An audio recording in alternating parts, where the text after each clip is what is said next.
Hello everyone, एक बार फिर से मैं आप सब लोगों का स्वागत करती हूँ आपके अपने यूट्यूब चैनल माया स्टडी सेंटर पे। आज की क्लास में पढ़ने वाले क्लास 9 का अध्याय 3, जिसका नाम क्या है, निर्देशांक ज्यामिति। आई होप आप सब लोग एकदम बढ़िया होंगे, एकदम मजे में होंगे, मस्त होंगे, ठीक है ना। तो अब हम हमारी क्लास स्टार्ट करने से पहले थोड़ा सा इसका एक परिचय पाठ करेंगे। परिचय पाठ में जानेंगे कि निर्देशांक ज्यामिति यानी ज्यामिति के अंदर निर्देशांक क्या होते हैं। वैसे तो नाम से पता है कि जैसे जो जो अंक हमें मतलब जो जो निर्देश थे उसके हिसाब से हमें अंकों को दर्शाना।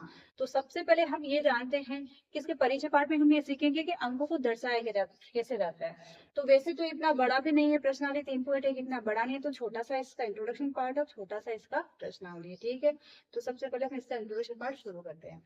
देखिए, आपको जैसे कोई बिंदु दे दिया है, जैसे अपन इसको एक कोई बिंदु की आपको स्थिति बतानी है या उसकी पोजीशन बतानी है कि वो भाई लेफ्ट से कितना है या राइट से कितनी है, या ऊपर से कितनी है सेंटीमीटर की दूरी पे, या नीचे से कितने सेंटीमीटर, कितनी कोई सी माप किसी में भी हो सकती है, मीटर में, सेंटीमीटर में। तो आपको उसकी स्थिति पूछ लेगी, इस बिंदु की आपको स्थिति बतानी है। अभी जैसे मैं आपको दो सीट का एग्जाम्पल लेके बताती हूँ। जैसे एक कागज की कोई दो सीट है हमारी, एक ये सीट है, से एक कागज का पेपर है, कोई पेपर होता है ना नोटबुक का, उसमें मान लो ये दो पेपर ले लिया अपन ने नोटबुक के, ठीक है, ओके। अब इसमें मैं आपको बोल दूं कि मैंने एक यहाँ पे बिंदु लगा दी थी, ये बिंदु मैंने यहाँ पे लगाया, इस बिंदु की आप मुझे पोजीशन बताओ या स्थिति बताओ कि ये कितना कितना, किधर से भी बोल सकती हूँ मैं कि आप मुझे ये बताओ कि ये किधर से कितनी, इसकी पोजीशन क्या है या किस स्थिति में है, कहाँ पे है बिंदु। तो आप कुछ बता सकते हो क्या? नहीं बता सकते, क्योंकि अपन को कोई भी सूचना दी नहीं इसके बारे में कि ये बाईं तरफ से कितना है, दाईं तरफ से कितनी दूरी पे है, ऊपर से कितनी दूरी पे है, नीचे से कितनी दूरी पे। तो हम इसके बारे में क्या बोल सकते, कुछ भी नहीं बता सकते, ठीक है। क्लियर हुआ? आगे आओ। आगे हमारा नेक्स्ट पॉइंट है, उसमें हम समझेंगे कि मान लो आपको मैंने बोल दिया कि यहाँ पे जो हमारी बिंदु है ना, वो उस कागज के बाईं तरफ से, बाईं कोर है ना, बाईं कोर कौन सी होगी, इधर वाले, इधर वाला हिस्सा बाईं तरफ का, इधर वाला हिस्सा दाईं तरफ का, ये ऊपर का है, ये नीचे का है। मैं आपको ये बोल दूं कि ये बिंदु जो है ना, वो हमारी बाईं कोर है ना कागज की, उससे लगभग मान लो 5 सेंटीमीटर, या कोई भी एग्जाम्पल ले सकते हो, 7 सेंटीमीटर की दूरी पे है। तो जैसे मान लो ये यहाँ पे एक कागज की बाईं कोर ये है, यहाँ से कितना है, 7 सेंटीमीटर की दूरी पे है।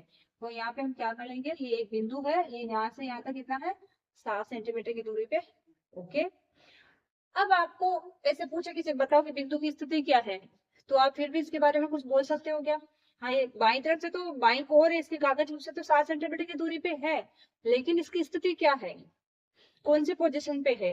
अपन को क्या नीचे से, इधर से बाईं तरफ से कैसे भी कोई दाईं तरफ से, सॉरी बाईं तरफ से नहीं, नीचे से या ऊपर से भी कोई सूचना नहीं दी है, क्योंकि बिंदु अगर यहाँ पे है तो इसकी इधर से या फिर इधर से पोजीशन पता होना चाहिए, या इधर से दिए तो इधर से भी पता होनी चाहिए, या फिर इधर से मान लो दाएं तरफ से देता तो भी इधर से नीचे से भी बोल इसके बारे में कुछ ना कुछ सूचना दी होनी चाहिए। यानी कि हमें दो सूचनाएं तो कम से कम हमारे पास में बिंदु की स्थिति दर्शाने के लिए होनी चाहिए। अब अगर मैं आपको ये बोल दूं कि ये ही बिंदु है ना, बाईं कोर से तो लगभग 7 सेंटीमीटर की दूरी पे है, तो अपन क्या हिसाब लगा सकते हैं कि ये नीचे से जो हमारी कागज की लास्ट कोर है नीचे वाली, यहाँ से लगभग लगभग अपन क्या बोल सकते हैं कि भाई ये 7 है, तो यहाँ से कितना हो सकता है, लगभग लगभग 9 सेंटीमीटर की दूरी पे हो सकता है, ठीक है ना। ये यहाँ से यहाँ कितना है, 9 सेंटीमीटर।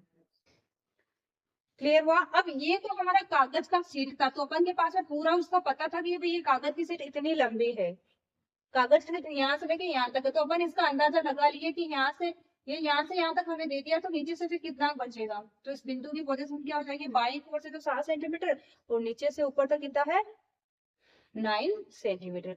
तो इसका मतलब हमें क्या पता चल रहा है कि कोई भी बिंदु की स्थिति या किसी भी बिंदु की पोजीशन हमें अगर दर्शानी है या स्थिति बतानी है, उसकी पोजीशन बोलनी है हमें कि वो किस पोजीशन पे है या किस स्थिति पे है, तो हमें कितनी सूचनाएं होनी चाहिए, हमारे पास में कम से कम 2 स्वतंत्र सूचनाएं उसके बारे में होना कंपल्सरी है। अगर किसी भी बिंदु की स्थिति हमें दर्शानी है तो उसके पास उसके लिए हमें हमारे पास में कितनी कम से कम सूचनाएं होनी चाहिए, 2 स्वतंत्र सूचनाएं होनी चाहिए।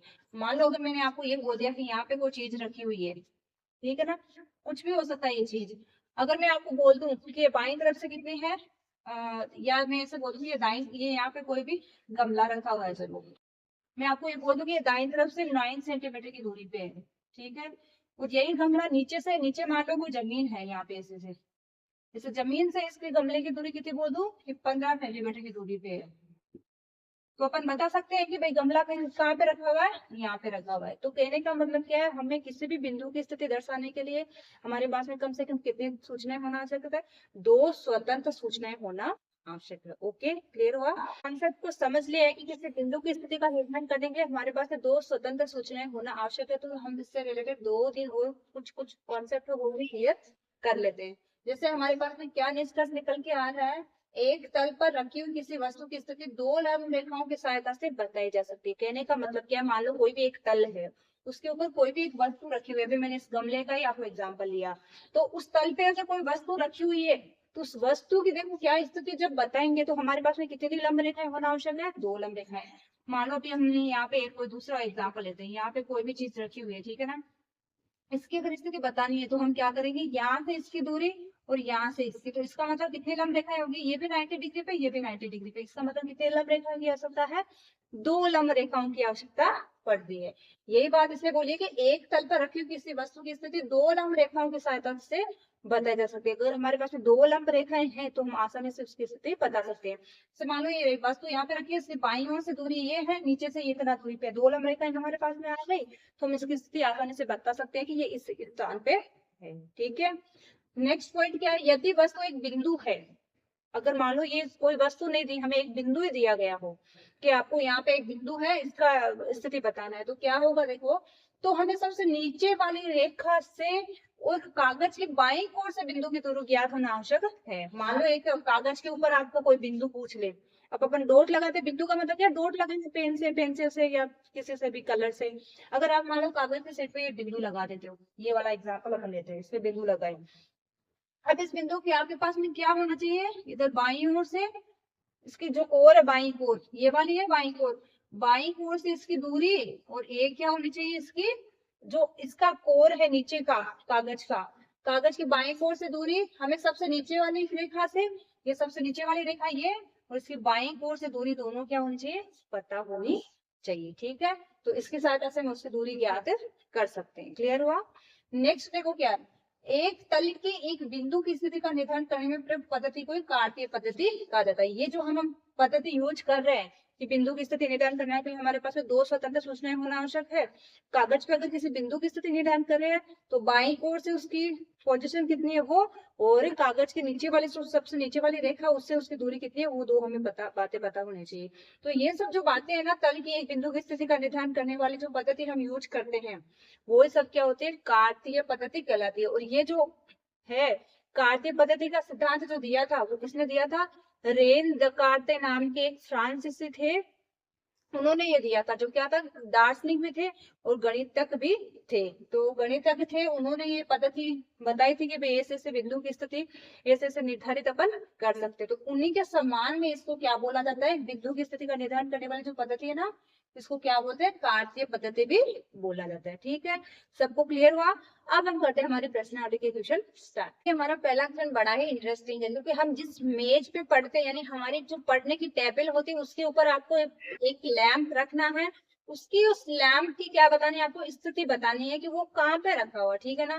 तो पहला क्वेश्चन ध्यान से देखो, एक अन्य व्यक्ति को आप अपने अध्ययन मेज पर रखे टेबल लैंप की स्थिति किस प्रकार बताएंगे। आपका अध्ययन मेज है, उसके ऊपर एक लैंप रखा हुआ, उसकी आपको स्थिति बतानी है, तो आप किस प्रकार बताएंगे। तो सबसे पहले हमें क्या करना है, हमारे जो टेबल है पढ़ने वाला अध्ययन मेज, उसका चित्र हमें बना लेना है।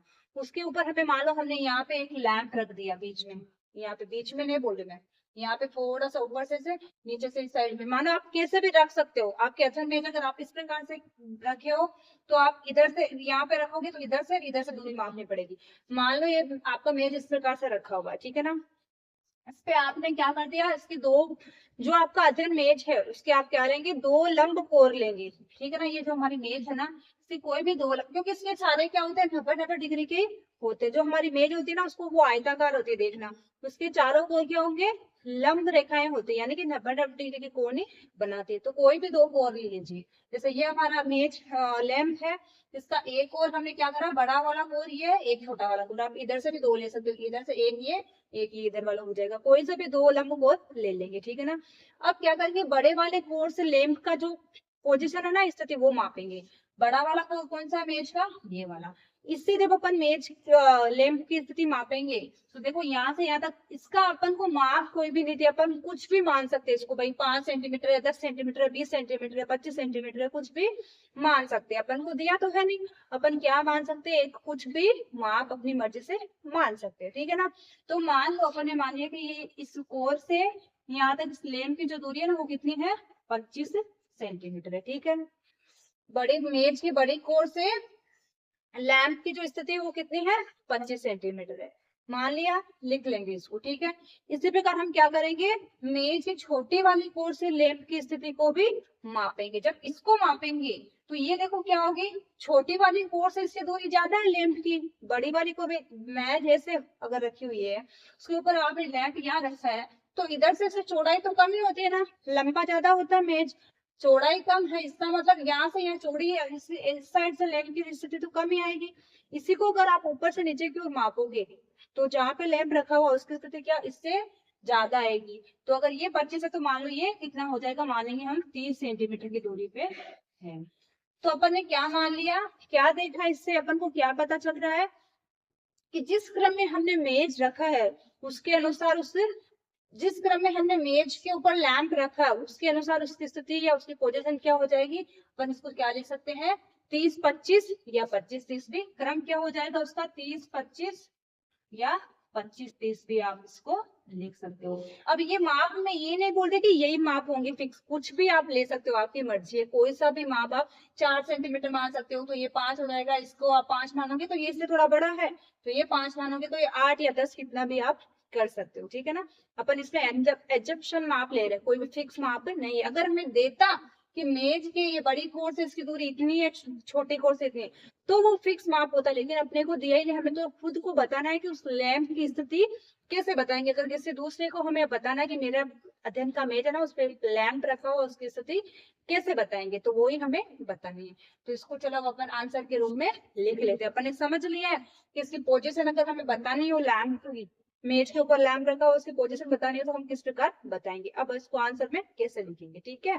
अब देखिए इसी बात को जब अपन आंसर के रूप में लिखेंगे तो हम किस प्रकार लिख सकते हैं। सबसे पहले तो बस क्या हमने क्या माना था कि जो लैंप है उसको क्या मान लेंगे, एक बिंदु मान लेंगे, और मेज को क्या मान लेंगे, एक समतल मान लेंगे। तो अपन क्या लिख देंगे कि लैंप को एक बिंदु मान लेंगे और मेज को एक समतल मान लेंगे। फिर अपन ने क्या किया था, मेज के 2 कोर लिए, कोई से भी 2 कोर ले सकते हैं, जो लंब कोर है ना उनको कोई से भी 2 कोर ले लेंगे, उनसे फिर क्या करेंगे, बड़े कोर से दूरी माप लेंगे लेंथ की, फिर मान लेंगे कि वो दूरी क्या है, बड़े कोर से दूरी क्या है, 25 सेंटीमीटर है।